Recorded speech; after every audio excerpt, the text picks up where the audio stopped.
अस्सलाम वालेकुम रहमतुल्लाहि व बरकातुहू।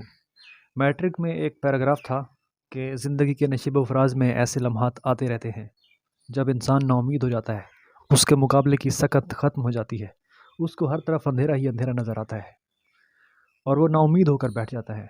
ये बात इंसान की अज़मत के ख़िलाफ़ है। ज़िंदगी में जितनी भी कामयाबियाँ हुई हैं, वो इंसानों की मर्दाना लड़ाइयों का नतीजा है। इस तरह से एक पैराग्राफ था, उसको हमने इंग्लिश में ट्रांसलेट करना होता था। तो उस वक़्त तो हम सिर्फ़ इसको मार्क्स की बेस पर ही याद करते थे कि हमने चूँकि मार्क्स लेने होते थे। लेकिन अब अगर सच बताऊँ तो ज़िंदगी में वैसा फ़ील हो रहा है कि ऐसे नशीब व फ़राज़ हैं कि सच में इंसान नाउम्मीद होने लगता है। रिसेंटली अगर आप मेरे रेगुलर सब्सक्राइबर हो तो मेरी कम्युनिटी में काफ़ी सारी आपको पोस्ट दिखी होंगी स्टूडेंट्स की डेथ के हवाले से लेकर। ख़ासकर सीए फाइनलिस्ट उसमें शामिल हैं। कैफ़ क्वालिफ़ाइड भी हैं लेकिन वो शाज़ व नादिर हैं। लाइक कभी रोड एक्सीडेंट हो गया, वो तो ऑब्वियसली किसी के साथ भी हो सकता है। लेकिन सीए फाइनलिस्ट की एक बड़ी तादाद की डेथ हो जाना और रीज़न क्या है? Heart attack. और हार्ट अटैक की रीज़न क्या है? उनमें से एक रीज़न स्ट्रेस और दूसरी नींद की कमी। और रिसेंटली अगर बात की जाए तो तकरीबन 3 लोगों की डेथ हुई पिछले ही हफ़्ते के अंदर। वो सारे के सारे सीए फाइनलिस्ट थे।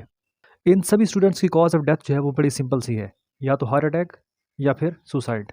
अब आईकैप के अलावा जितनी भी प्रोफेशनल बॉडीज़ हैं, एसीसीए है, आईसीएआईडब्ल्यू है, उनमें शायद ही आपको शाज़ व नादिर देखने को मिले। नो डाउट वर्कलोड वहाँ भी होता है, ऐसा नहीं कह रहा कि वहाँ वर्कलोड नहीं होता। लेकिन जो आईकैप ने एक माहौल बनाया हुआ है वर्कलोड को लेकर के, ठीक है? एक इतना स्ट्रेस है स्टूडेंट्स पे, या तो स्टूडेंट्स हार्ट अटैक का शिकार होते हैं, चूँकि स्ट्रेस इतना है, नींद की कमी है, दूसरी बात, या फिर सुसाइडल थॉट्स आते हैं उनको, वो सुसाइड कर लेते हैं।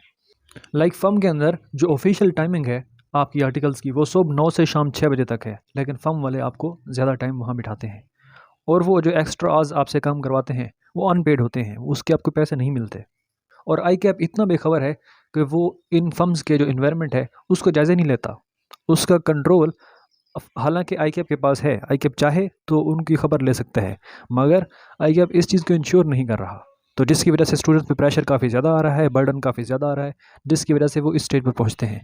अब काफ़ी मेहनत करने के बाद ऑब्वियसली जब आप सीए में एंट्री लेते हो, कम अज़ कम आपकी इंटरमीडिएट तो क्वालिफिकेशन होती ही है। कुछ लोग ग्रेजुएशन करने के बाद सीए में आते हैं और कुछ लोग मेरी तरह इंटरमीडिएट करके फिर 2-3 अटैम्प्ट्स एमकैट में लगा के फिर सीए में आते हैं। यानी कि हम अपनी एजुकेशन के तकरीबन 12 और 2-3 साल मज़ीद लगा 15-16 साल लगा के फिर सीए में आते हैं। और फिर सीए में जब आते हैं तो ऑब्वियसली यहाँ भी मेहनत दरकार होती है। पहला लेवल अब वैसे नहीं रहा जैसे एएफसी था। एएफसी से कंपैरेटिवली पीआरसी थोड़ा मुश्किल है, ठीक है? अभी रिसेंटली रिज़ल्ट भी अनाउंस हुआ है, तो उन सबको मैं कंसोल करना चाहूँगा जो बेचारे फ़ेल हुए, ठीक है? आप थोड़ा मेहनत करो, इंशाल्लाह ये हो जाएगा। और पीआरसी इतना भी मुश्किल नहीं है, बस अपनी स्ट्रैटेजी, अपनी अप्रोच को थोड़ा चेंज करो। और जिनके मार्क्स 40s में रुके हैं, उनको लेक्चर नहीं लेना चाहिए दोबारा से, उनको बस प्रैक्टिस करनी चाहिए। उनकी प्रैक्टिस में शायद थोड़ी कमी पेशी रह गई थी जिसकी वजह से उनके पेपर्स रुक गए। और बाकी अगर 30s में है, किसी के 20s में है, या इससे भी कम है, यानी 40s से कम है, तो फिर उनको चाहिए कि वो लेक्चर्स लें दोबारा से, चूँकि उनके कॉन्सेप्ट की बिल्डिंग जो है अभी वो स्ट्रॉन्ग नहीं हुई।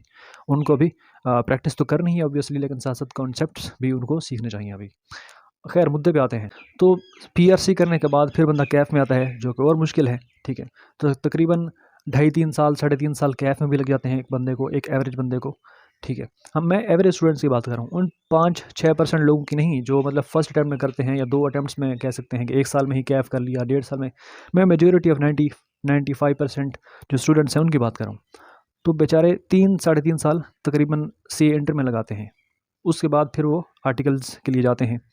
तो अब इतना मेहनत बंदा कर चुका, यानी कि 15-16 साल पहले जो उसकी प्रीवियस एजुकेशन थी वो, और 3 साढ़े 3 साल, यानी 18-19 साल हो गए उसको सीए इंटर तक। अभी सीए फाइनल के पेपर उसने देने हैं और साथ-साथ आर्टिकल भी हो रही है, और कोई बैलेंस्ड एनवायरनमेंट नहीं है, ठीक है? उनको स्टडीज़ के लिए टाइम नहीं मिल रहा। अब सुबह 9 से शाम 6 बजे तक ऑफिशियल टाइमिंग है, लेकिन स्टूडेंट को बिठाया बिठाया जाता है रात को 10 बजे तक, 11 बजे तक, 1 बजे तक। तो आईकैप को चाहिए कि स्टूडेंट्स फ्रेंडली पॉलिसीज़ बनाए ताकि स्टूडेंट्स को फ़ायदा हो। और ये जो हमारी यूथ, ये जो यंग जनरेशन की बारहा डेथ हो रही है, यानी कि सीए स्टूडेंट्स कितने होंगे पूरे कंट्री के अंदर? पाकिस्तान में कितने सीए स्टूडेंट्स होंगे? कोई 20,000, 25,000, 30 या 40, 50,000 कर लो मैक्सिमम, इससे ज़्यादा नहीं होंगे। भी मैं खुदा को खौफ से कहा है, इतने ही हैं, हज़ारों में चंद हज़ार स्टूडेंट्स हैं सीए के, ठीक है? और उनमें से अभी लास्ट वीक ही 3 सीए फाइनल स्टूडेंट्स की डेथ हो जाना बहुत बड़ा लॉस है। और इसके अलावा हर दूसरे महीने ही किसी न किसी स्टूडेंट की डेथ हो रही होती है। तो आई थिंक आई कैब को ऐसी स्टूडेंट्स फ्रेंडली पॉलिसीज़ बनानी चाहिए जिसकी वजह से स्टूडेंट्स को फ़ायदा हो, ठीक है? हमारी यूथ सेव हो सके। और अभी मैं ये भी नहीं कह रहा कि सारा का सारा कसूर ही आई कैब का है। ऑब्वियसली उसको भी अपनी कुछ जो पॉलिसीज़ हैं उनको रिकंसिडर करने की ज़रूरत है। लेकिन कुछ जो गैर ज़िम्मेदाराना एक रवैया है वो स्टूडेंट्स की तरफ से भी देखने को मिलता है। स्टूडेंट्स अपनी सेल्फ केयर नहीं करते। उनको लगता है बस सीए ही शायद ज़िंदगी और मौत का सवाल है, या एसीसीए, ये दोनों ही फ़ील्ड्स की मैं बात करता हूँ स्पेशली। तो उनको लगता है शायद हमारी जो वर्थ है वो सीए या एसीसीए के साथ ही कनेक्टेड है। ऐसा नहीं है, आपकी जो सेल्फ वर्थ है वो इससे काफ़ी बियॉन्ड है, ठीक है? तो आई थिंक अपनी सेल्फ वर्थ को इस चीज़ से एसीसीए, सीए के साथ एसोसिएट करने की बजाय आप इनसे बहुत आगे हैं। सीरियसली, अगर लाइफ में आपसे सीए नहीं होता या एसीसीए नहीं होता तो अल्लाह की कसम ज़िंदगी ख़त्म नहीं होती। बहुत सारी चीज़ें हैं वो करने के लिए, ठीक है? आप इवन के मैंने एक इंटरव्यू सुना था, उसमें ये था कि एक फ़ेल्ड सीए था, यानी कि उसके पेपर्स फ़ेल हो रहे थे और वो बॉस था उस स्टूडेंट का, उस बंदे का जिसने सीए क्वालीफ़ाई किया फर्स्ट अटेम्प्ट में। तो ऐसा नहीं है कि अगर आपने सीए खुदा ना खास्ता फ़ेल कर लिया या उसमें डिस्क्वालीफाई हो गए तो ज़िंदगी ख़त्म हो जाती है। इनफैक्ट बहुत सारी अपॉर्च्युनिटीज़ हैं, बहुत सारे प्लान्स हैं, बहुत सारे ऑप्शंस हैं, तो ऐसा नहीं है कि ज़िंदगी ख़त्म हो जाएगी। और बाकी आपकी स्ट्रगल, आपकी मेहनत, आपकी एफ़र्ट्स पे सवाल नहीं उठाया जा सकता। आप नो डाउट बहुत ज़्यादा मेहनत करते हो, इनफैक्ट बहुत ही ज़्यादा, यानी कि आप आर्टिकल्स कर रहे हो, साथ-साथ अपने सीए फाइनल के पेपर की तैयारी भी कर रहे हो। मुझे अच्छे से याद है कि जब मैं लाइब्रेरी पढ़ने जाया करता था, ये जो गुलबर्ग वाली आईकैब की लाइब्रेरी है उसमें, अब सीए फाइनल स्टूडेंट्स रात को 7 बजे 8 बजे लाइब्रेरी में आते हैं और जब तक लाइब्रेरी बंद नहीं होती 12 बजे तक वो वहाँ बैठते हैं, यानी कि इतनी मेहनत करते हैं। मेहनत में कोई दूसरी राय नहीं है। लेकिन इस चीज़ को इतना ज़हन पे सवार करना, इस चीज़ को इतना यानी कि स्ट्रेसफुल बना लेना इस एजुकेशन को, तो ये ना आपकी हेल्थ के लिए अच्छा है और ना ही आपकी फैमिली की। और आपके पेरेंट्स, आपके सिबलिंग्स ने आपसे बहुत ज़्यादा उम्मीदें लगाई हैं और शायद यही सबसे बड़ी रीज़न है आपके स्ट्रेस की, कि मेरे पेरेंट्स, मेरे सिबलिंग्स ने इतनी ज़्यादा उम्मीदें लगाई हुई हैं, इतनी ज़्यादा उनकी उम्मीदें वाबस्ता हैं, इतनी ज़्यादा मैं उनकी एक्सपेक्टेशंस हर्ट नहीं कर सकता या कर सकती। यही रीज़न है डिप्रेशन में जाने की, यही रीज़न है स्ट्रेस में जाने की। तो मैं एक चीज़ बता देना चाहता हूँ कि पेरेंट्स हों, सिबलिंग्स हों, कोई भी हो, आपकी सेल्फ वर्थ इन सब से जुदा है, ठीक है? आप दुनिया में अकेले ही आए थे, होपफुली अगर आप ट्विन्स नहीं हैं तो, आप अकेले ही जाएँगे, ठीक है? कब्र में भी आप अकेले ही जाएँगे।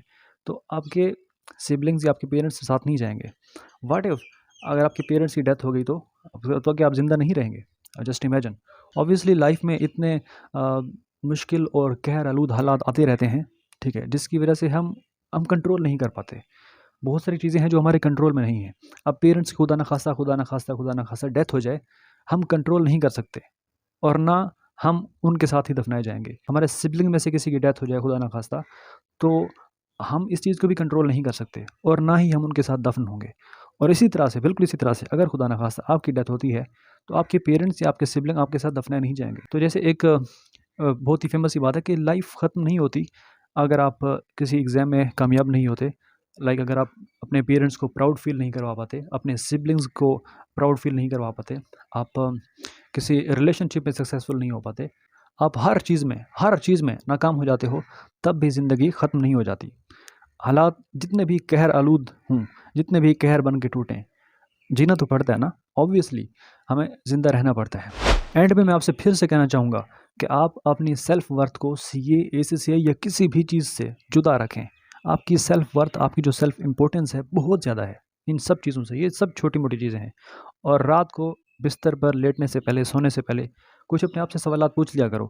लाइक आप में से बहुत से लोगों को अपने पेरेंट्स की टेंशन होगी, आप में से बहुत से लोगों को अपने सिबलिंग्स की टेंशन होगी, बहुत से लोगों को अपने घर की टेंशन होगी, बहुत से लोगों को अपने करियर की टेंशन होगी, बहुत से लोगों को पेपर्स की टेंशन होगी। तो इन सारे सवालात को ना आप एक दफ़ा पूछ सकते हो खुद से कि मिसाल के तौर पर अगर मैं पेपर में फ़ेल हुआ, ये आपको टेंशन आ रही है, तो आप अपने ऐसे सवाल पूछ सकते हो, इज़ दिस मी? अगर तो जवाब है नो, सो जाओ। अगर पेरेंट्स के बारे में ख़्याल है कि उनको खुदा ना ख़ास्ता कुछ हो गया तो इज़ दिस मी? सवाल पूछ सकते हो, नो, सो जाओ। घर के हवाले से आ सकता है, या पैसा पड़ा है तो वो चोरी ना हो जाए, या फ्यूचर मेरा ख़राब ना हो जाए, या मैं कंगाल ना हो जाऊँ, एटसेट्रा। तो इज़ दिस मी? नो। आपकी जो सेल्फ वर्थ है इन सभी चीज़ों से जुदा है। और आपको अपनी नींद भी मुकम्मल करनी चाहिए, जो कि कम अज़ कम 6 और ज़्यादा से ज़्यादा 9 घंटे की होनी चाहिए।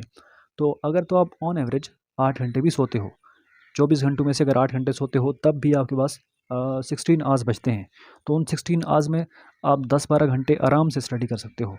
इसके अलावा आप अपनी फैमिली को टाइम दे सकते हो, बाकी जितनी भी सरगर्मी है वो कर सकते हो। और अगर तो आपको फर्म वाले बहुत ज़्यादा ही ओवर टाइम करवाने पर मजबूर करते हैं, यानी कि सुबह 9 से रात 9 बजे तक, यानी 12 घंटे आपकी ड्यूटी लेते हैं, या फिर रात को 10 बजे तक, 11 बजे तक, 12 बजे तक, यानी आपसे 14-14 घंटे भी अगर ड्यूटीज़ लेते हैं वो, तो obviously you are not alone. मैं ये नहीं कह रहा, उन चीज़ों को जस्टिफाई नहीं कर रहा। मैंने जैसे पहले ही कहा कि आपको इस चीज़ को रिकंसिडर करना चाहिए। जो ऑफिशियल हज़ हैं, उनसे ज़्यादा स्टूडेंट्स से काम नहीं लिया जाना चाहिए। लेकिन ऑब्वियसली आपके साथ और लोग भी तो सस्टेन कर रहे हैं ना, ठीक है? तो आपको इस चीज़ को ज़्यादा ज़हन पे सवार करने की ज़रूरत नहीं है। अगर आपने एक दिन नहीं पढ़ा, इट्स ओके। मैं सीए फाइनल की बात कर रहा हूँ। सीए इंटर में तो ऑब्वियसली हर दिन ही आपका तकरीबन फ्री होता है, तो वो तो मैं ये नहीं कह रहा कि आप स्किप करो। और ये जो ओवर टाइम का सिलसिला है, ये सारा साल नहीं रहता। ये ख़ासकर ऑडिट जब हो रहा होता है, फर्म्स जब ऑडिट कर रही होती है कंपनीज़ का, तो उस 2-3 महीने में इस तरह होता है, ठीक है? लेकिन ऐसा नहीं कि सारा साल ही हो। और इसके अलावा आपको एग्ज़ाम से पहले भी कुछ छुट्टियाँ मिलती हैं। आपकी हेल्थ अच्छी होगी, आपकी जो मेंटल हेल्थ है वो अच्छी होगी, तो आप ज़्यादा अच्छे से परफ़ॉर्म कर सकते हो एग्ज़ाम के अंदर। तो आपको इन सब चीज़ों से मुस्तस्ना होकर अपना 100% देना है। ऐसा नहीं कह रहा कि आप मेहनत ही ना करो, मेहनत छोड़ दो, 100% आप अपनी एफ़र्ट्स दो, लेकिन अपनी सेल्फ़ जो केयर है, अपनी जो वेल-बीइंग है, उस पे कंप्रोमाइज़ मत करो। 7 से 9 घंटे, 6 से 9 घंटे तक आपको नींद करनी है। 8 घंटे एवरेज नींद है। बाकी जो आपके पास टाइम बचता है, उसको आप प्रोडक्टिव बनाएँ। और सबसे इम्पोर्टेंटली, बहुत सारे सीए फाइनल स्टूडेंट्स पूरा-पूरा दिन गुज़र जाता है, पानी तक नहीं पीते, ठीक है? आप अपने आप को हाइड्रेट करो।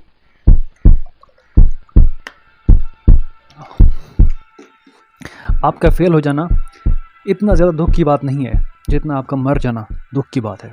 आपके पेरेंट्स इस वजह से नहीं मर जाएंगे, ज़िंदा होकर मर नहीं जाएंगे अगर आप फेल होते हैं तो। लेकिन अगर आप सच में मर जाते हैं, तब आपके पेरेंट्स ज़रूर मर जाते हैं। शायद वो फिज़िकली ना मरें, लेकिन वो अंदर से ज़िंदा लाश की तरह होते हैं। तो आई थिंक आप मेरी बात समझ पा रहे हो। तो अपनी सेल्फ़ वेल-बीइंग पे, अपनी सेल्फ़ केयर पे कभी कंप्रोमाइज़ नहीं करना किसी भी चीज़ की वजह से। चाहे वो सीए हो, एसीसीए हो, कोई रिलेशन हो, कुछ भी हो। आप सबसे जुदा हो। आपकी जो सेल्फ़ वर्थ है सबसे आगे है। Take care. अल्लाह हाफ़िज़।